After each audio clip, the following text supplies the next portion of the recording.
কিন্তু সমন্বয়ক হলেন আপনারা, উপদেষ্টা হলেন আপনারা। আর এখন হচ্ছে গিয়ে নিজেদের একটা নাগরিক দল গঠন করে তাদের ভুলে যাচ্ছেন। খুব সোজা, পানির মতো সোজা। আপনি ওই পানির মতো করে তাদের এনে এক জায়গায় মিশিয়ে আপনার জল পানিতে একখানে করে এখন হচ্ছে 2 ভাগ করতেছেন, সেটা তো হবে না। মার তো আপনারাই খাবেন।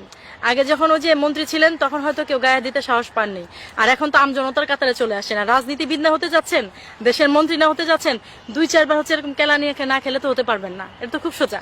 এবং এটা শুধু না, আপনি দেখবেন ভাইয়া, এরপরে এটা জাস্ট শুরু, এরপরে আরো আরম্ভ হবে। এবং এ দেশের ছেলেপেলেরা এরকম বিজ্ঞানও ছিল না। এই কয়েকজন সমন্বয়ক মিলে ডাক দিয়ে তাদের স্বার্থের কারণে এখন নিজেদের কোয়ায় নিজেই কুপকাত হবে। এখন তারা বুঝতে পারবে যে ধানমন্ডি 32 ভাঙা, মোরালিটি ভাঙা একজন বর্ষিয়ান রাজনীতিবিদ, তাকে দেশ থেকে বের করে দেওয়া, এটার যে মানে কি পরিমাণ প্রাকৃতিক প্রতিশোধ, এটা এবার তারা খুব ভালোভাবে এটা বুঝতে পারবে। এবং সার্জিসকে মারা এটা আমি কি চোখে দেখবো, এটা আমার চোখে দেখার কিছু নেই। ওই যে বললাম সবকিছু উপর থেকে ঘটে এবং প্রকৃতি তার নিজের মতো করে মানে প্রতিশোধ নেয়।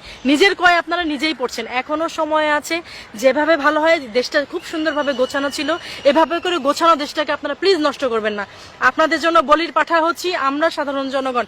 এটা আমাদের কোনোদিন কাম্য ছিল না, কারণ আপনাদের ব্যাংক ভরেছে, আপনাদের বিটকয়েনে আপনারা লাভবান হয়েছেন, আমরা হইনি। আমাদের 70 টাকা কেজি চাল কিনে খেতে হয়। রিক্সা দিয়ে যখন আসি, রিক্সাওয়ালারা কষ্ট করে বলে আপা 10 টাকা দেন, 10 টাকা আমাদের পকেট থেকে যায়, আপনাদের যায় না। এই আপনারা হচ্ছে ওই এর আগে কি যমুনায় কি কেউ আপনার করেনি, অফিস করেনি? আপনারা হচ্ছে ওই রমনার কোনায় সেখানে আপনাদের 1 ঘাটি লাগে। আপনাদের ওই যে ইন্টারকন্টিনেন্টালের ওখানে আপনাদের 1 ঘাটি লাগে। তারপরে হচ্ছে ওই যে মিন্টো রোডে আপনাদের 1 ঘাটি লাগে। সারা বাংলাদেশে পুলিশ আর্মি সব ওখানে। আর জনগণের কি সিকিউরিটির ব্যবস্থা দরকার নেই? করতে থাকেন, কোনো সমস্যা নেই। মাত্র তো হচ্ছে ওই সার্জিস আলম এদের নিয়ে আরম্ভ হয়েছে, আপনাদের কই আপনারাই করবেন।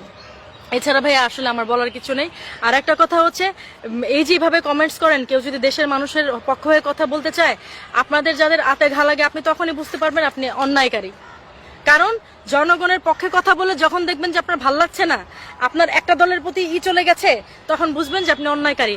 এখন হচ্ছে কি অন্যায় করেছেন আপনারা।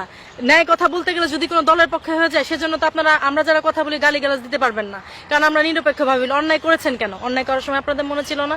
এখন আপনারা 32 ভেঙেছেন, মোরাল ভেঙেছেন, সব ভেঙে এখন হচ্ছে আপনারা ওই দেশের মধ্যে একটা প্রভাকাণ্ড ছড়িয়ে নিজেদের ব্যাংক হচ্ছে, নিজেদের বাড়ি গাড়ি হচ্ছে, পাসপোর্ট দিয়ে নিজে চলে যাচ্ছেন, নিজেদের নাম কামাচ্ছেন। এখনো সময় আছে।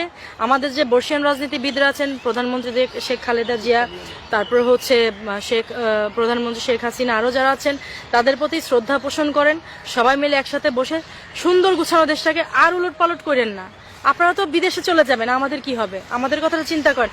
আর তা না হলে একটা কথা চিন্তা রাখবেন, 71 যেভাবে জনগণ ঝেঁটিয়ে বিদায় করেছে, আপনাদের এভাবে ঝেঁটিয়ে বিদায় করবে। দিন কিন্তু বেশি বাকি নেই ভাইয়া। দেশবাসীর উদ্দেশ্যে কিছু বলার নাই। দেশবাসী তো আমি নিজে সাধারণ জনগণ, আমি নিজে দেশবাসী।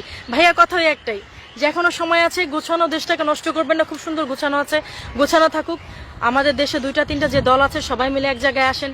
সেটা জামাত হোক, সেটা বিএনপি হোক, আওয়ামী লীগ, 3 জন একসাথে বসে একভাবে আপনারা কথা বলেন দেশের কিভাবে ভালো হয়। আর ভাঙচুর করেন না। কই আয়না ঘর গিয়ে দেখছি যে একটা বাড়ির নিচে হচ্ছে গিয়ে আপনার করে, কি বলে যেন ওটাকে ভাইয়া, হ্যাঁ, আন্ডারপাস করে, সেখানে আপনারা খালি খালি আয়না ঘর খুঁজেন। কেন এগুলি করেন? নিজেদেরকে কেন লজ্জা দেন? বাইরের মানুষের কাছে কেন লজ্জিত হন? আর লজ্জিত করেন না, এগুলি আর করেন না। এগুলি কি কারণে করেন? এই দেশটা অনেক সুন্দর দেশ, অন্য কোনো দেশে এরকম পাবেন না। 2-1টা দেশে যেখানে গিয়েছি, একটা বীজ লাগালে দেখবেন যে এখান থেকে কোনো শস্য ফল হয় না। এই দেশে হয়। এটা রহমতের দেশ, এটাকে আর নষ্ট করেন না দয়া করে।